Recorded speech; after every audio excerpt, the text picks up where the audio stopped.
బిడ్డ పుట్టిన వెంటనే ఎందుకు ఏడుస్తుంది? ఇది కేవలం ఏడుపు మాత్రమే కాదు. ఇది వారి మొదటి శ్వాస, మొదటి జీవన పోరాటం, ఒక క్రొత్త జీవితానికి ఈ భూమి మీద ఆరంభం. బిడ్డ కడుపులో ఉన్నప్పుడు ఏమాత్రం ఊపిరి తీసుకోదు. బిడ్డకు కావలసిన ఆక్సిజన్ అంతా కూడా బ్లడ్ నుండే సప్లై చేయబడుతుంది. ఇది తల్లి ప్లసెంటా నుండి అంబ్లికల్ కార్డ్ ద్వారా బిడ్డకి అందించబడుతూ ఉంటుంది. ఎప్పుడైతే బిడ్డ భూమిపై జన్మిస్తుందో బిడ్డకి కావలసిన ఆక్సిజన్ సప్లై ఈ అంబ్లికల్ కార్డ్ నుండి రావడం తగ్గిపోతూ ఉంటుంది. అప్పుడు బేబీ యొక్క బ్రెయిన్ లంగ్స్ కి సిగ్నల్ పంపిస్తుంది, ఇక నువ్వు ఊపిరి తీసుకోవాల్సిన సమయం వచ్చింది అని. ఎప్పుడైతే బేబీ ఊపిరి తీసుకుంటుందో అప్పుడు ప్రెషర్ డిఫరెన్స్, టెంపరేచర్ డిఫరెన్స్, ఇంకా లైటింగ్ డిఫరెన్స్ అనేవి వస్తాయి. తద్వారా బేబీ గట్టిగా ఏడవడం జరుగుతుంది.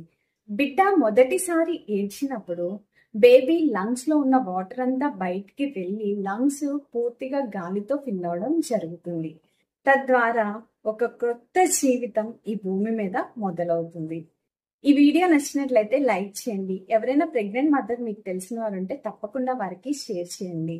మరిన్ని ఇలాంటి ఇన్ఫర్మేటివ్ వీడియోస్ కోసం తప్పకుండా ఛానల్ ని సబ్స్క్రైబ్ చేసుకోండి. Thank you for watching.